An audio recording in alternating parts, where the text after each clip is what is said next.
하나님의 은총과 평화가 오늘 새벽 예배에 나오신 여러분과 함께 하시길 바랍니다. 다가오는 이번 주일은 교회력으로 부활절기의 마지막 주일이며 동시에 주님의 승천 주일입니다. 그리고 이번 주일이 지나면 우리는 새로운 절기인 성령 강림절을 맞이하게 됩니다.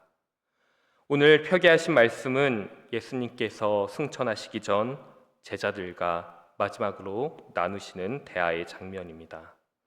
오늘 말씀 속에서 제자들은 예수님께 이렇게 묻습니다. 6절 말씀인데요. 그들이 모였을 때에 예수께 여쭈어 이르되 주께서 이스라엘 나라를 회복하심이 이때이니까 아니.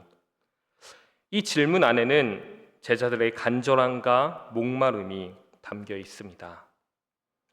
예수님께서 죽음에서 부활하셨고 이제는 로마의 압제에서 이스라엘을 해방시키시고 새로운 지상 왕국을 설립하실 것이라는 기대를 품고 있었습니다. 어쩌면 이 질문은 2000년 전 제자들만의 질문이 아니라 오늘 살아가는 우리 모두의 질문일지도 모르겠습니다. 우리도 살아가면서 여러 번 이러한 질문을 하지 않으시나요? 하나님, 언제 회복될까요?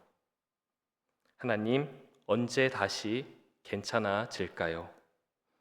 하나님, 언제 다시 일어설 수 있을까요? 아마 우리 모두의 삶에도 회복이 필요한 자리들이 있을 것입니다.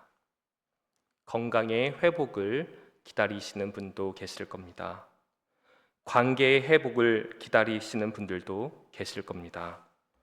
세계 곳곳에서 일어나는 전쟁과 갈등이 끝나고 평화와 회복이 오기를 간절히 기다리는 분들도 계실 겁니다.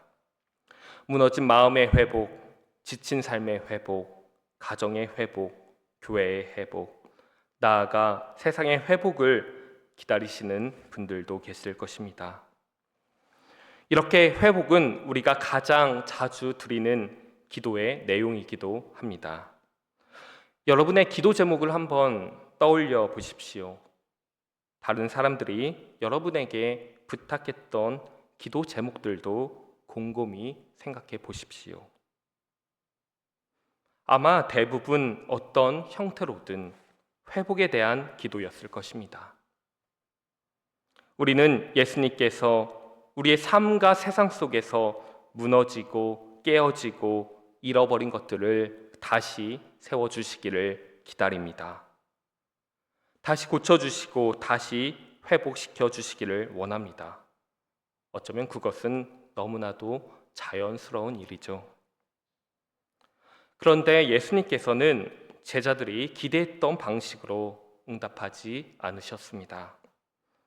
예수님께서는 7절에서 이르시되 때와 시기는 아버지께서 자기의 권한에 두셨으니 너희가 알 바 아니요 라고 말씀하셨습니다. 때와 시기는 제자들이 알 필요가 없다는 것이죠. 다시 말해 이것은 너희가 상관할 바가 아니다 라는 말씀입니다. 제자들은 이스라엘 나라의 회복을 꿈꾸고 있었지만 예수님께서는 제자들의 시선이 더 크고 더 넓은 하나님 나라를 이루어 나가기를 원하셨습니다. 그래서 예수님께서는 제자들의 시선을 때에서 사명으로 옮기고 계십니다. 8절 말씀 우리 다 같이 한번 읽어볼까요? 시작. 오직 성령이 너희에게 임하시면 너희가 권능을 받고 예루살렘과 온 유대와 사마리아와 땅끝까지 이르러 내 증인이 되리라 하시니라.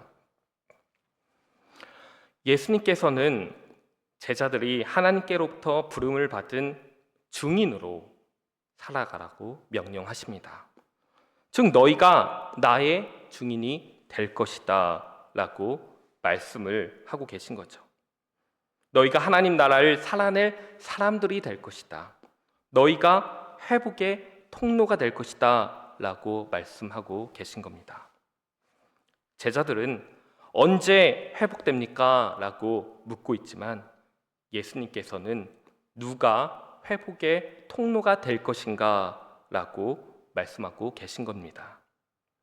예수님께서 바라보신 회복은 단지 한 민족의 회복이 아니라 상처 입은 세상의 회복, 깨어진 인간관계의 회복, 소외된 사람들의 회복, 그리고 모든 피조 세계의 회복이었습니다. 예수님께서는 제자들의 증인된 삶을 통해 모든 민족이 하나님께 돌아오는 회복의 역사를 이루기를 원하셨던 것입니다. 그런데 그 회복의 사명, 즉 증인되는 삶의 사명은 우리의 힘으로 되는 것은 아니죠. 우리는 너무나 연약합니다. 쉽게 두려워하고 쉽게 낙심합니다. 사랑해야 하는 것을 알면서도 미워할 때가 있습니다. 용서해야 하는 것을 알면서도 마음을 닫을 때가 있습니다. 그래서 예수님께서는 제자들이 증인의 삶을 살아갈 수 있도록 성령을 약속하셨습니다. 바로 성령께서 우리 가운데 임하실 때 우리는 비로소 예수님의 증인의 삶을 살아갈 수 있다는 것입니다. 오늘 말씀 8절에서 이렇게 증언하죠. 오직 성령이 너희에게 임하시면 너희가 권능을 받고 예루살렘과 온 유대와 사마리아와 땅끝까지 이르러 내 증인이 되리라 하시니라. 오직 성령이 임할 때만 가능하다는 것이죠. 성령께서 우리 가운데 역사하실 때 우리는 참된 예수님의 증인된 삶을 살 수 있습니다.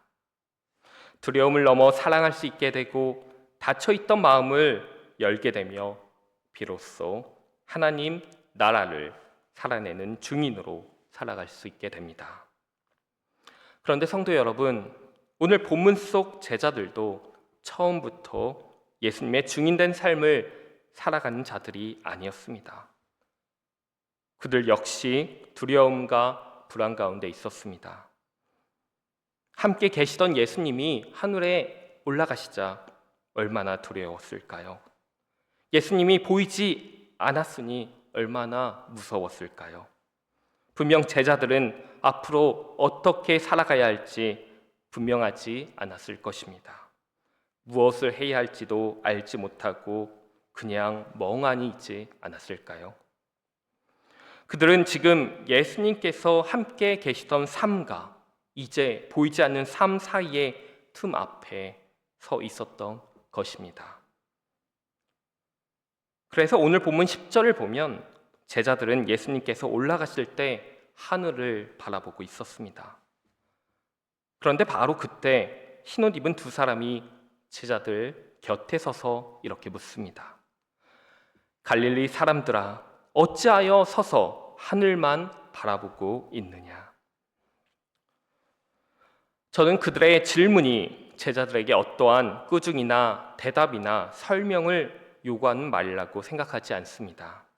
오히려 이제는 하늘만 바라보는 때가 아니라 성령을 의지하여 성령의 능력을 통해 이 땅 가운데서 예수님께서 우리에게 명령하신 예수님의 증인된 삶, 복음을 전하는 삶, 이 땅 가운데 하나님 나라를 살아내야 한다고 말씀하고 있는 것입니다. 그것이 바로 남겨진 제자들의 사명이었고 오늘 살아가는 우리들의 사명이기도 합니다. 우리는 주기도문을 통하여 우리의 신앙을 고백하죠. 뜻이 하늘에서 이루어진 것 같이 땅에서도 이루어지이다. 우리는 이 신앙 고백을 통해 하나님 나라가 단지 우리가 죽어서만 가는 곳이 아니라 지금 여기에서 우리의 삶 속에서 시작되는 삶임을 알 수 있습니다. 12절 말씀을 보면 제자들 또한 산 위에서 하늘만 바라보고 멈췄던 그들의 시선과 그들의 발걸음이 움직이는 것을 볼 수 있습니다. 12절 말씀을 보면 제자들이 감람원이라 하는 산으로부터 예루살렘에 돌아오니 라고 기록하고 있습니다. 제자들은 산 위에서 예수님이 다시 오시기를 하늘만 바라보며 기다리고 있지 않았습니다. 예수님께서 하늘로 가심을 본 그대로 다시 오신다는 그 약속을 마음에 새기고 산에서 내려왔습니다. 물론 그들의 마음에는 여전히 두려움과 불확실함이 있었을 것입니다. 앞으로 어떤 일이 일어날지 알지 못했습니다. 그럼에도 불구하고 그들은 예루살렘으로 다시 돌아왔습니다. 어쩌면 그것이 바로 믿음이 아닐까요? 믿음은 우리가 한 곳에 멈춰서 있는 것이 아니라 우리의 두려움 속에서도 우리가 계속해서 한 걸음 한 걸음 주님께서 주신 사명을 붙잡고 그 사명을 향해 나아가는 것입니다. 그렇게 제자들은 예루살렘으로 돌아가 함께 모였고 그들이 모인 곳은 다락방이었습니다. 여러분, 그 다락방은 어떤 곳입니까? 예수님께서 제자들과 마지막 만찬을 나누셨던 곳입니다. 가룟 유다가 예수님을 배신했던 기억이 남아있는 곳이기도 합니다. 예수님이 십자가에서 죽으시고 제자들이 두려움 가운데 숨어 있었던 곳입니다. 그런데 바로 그 자리에서 제자들은 다시 오실 예수님을 기다립니다. 그런데 성도 여러분, 제자들이 예수님을 기다렸던 것은 아무것도 하지 않은 채 가만히 있었다는 의미가 아닙니다. 성서학자 로버트 월은 이렇게 말합니다. 하나님께서 일하시기를 기다린다는 것은 수동적으로 아무것도 하지 않는 것이 아니다. 그들은 함께 기도하고 함께 말씀을 묵상하며 기다렸다. 오늘 말씀 14절은 이렇게 기록합니다. 마음을 같이하여 오로지 기도에 힘쓰더라. 제자들은 각자 흩어져 자기 방식대로 살아가지 않았습니다. 그들은 함께 모였고요. 함께 기도했습니다. 함께 하나님의 약속을 기다린 것이죠. 로버트 월은 또 이렇게 말합니다. 하나님께서 일하시기를 기다린다는 것은 공동체의 사명이다. 함께 기다린다는 것은 서로 연대한다는 행위이다. 사도들은 각자 흩어져 개인적으로 성령을 기다리지 않았다. 그들은 함께 모여 하나님께서 모두에게 행하실 일을 기다렸다. 성도 여러분, 하나님께서는 오늘도 함께 마음을 모으는 주님의 공동체를 통해 하나님 나라를 이루어 가십니다.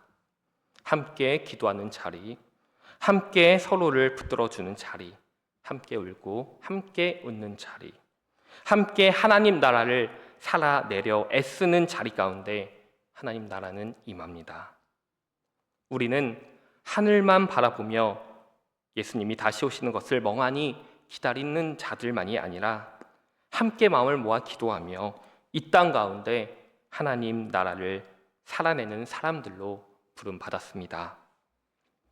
부활 절기를 마무리하고 새로운 절기를 맞이하는 이때에 우리 모두가 회복의 통로로, 하나님 나라의 증인으로, 그리고 함께 성령을 더 사모하며 하나님 나라를 살아내는 주님의 공동체로 세워져 가는 우리 교회가 되기를 주님의 이름으로 축원합니다. 다 같이 기도하시겠습니다. 사랑의 하나님, 오늘도 말씀을 통하여 우리를 부르시고 예수님의 증인으로 살아가게 하시니 감사드립니다.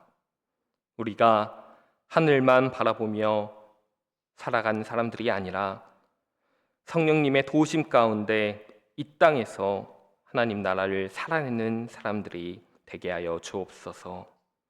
연약하고 부족한 우리를 붙들어 주시고 사랑할 수 있는 마음과 용서할 수 있는 믿음, 그리고 서로를 붙들어 줄 수 있는 은혜를 허락하여 주옵소서.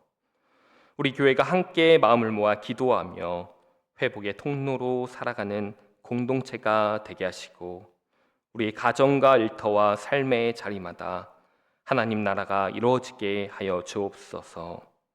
오늘 하루도 성령님께서 우리와 함께 하시고 우리의 걸음을 인도하여 주옵소서.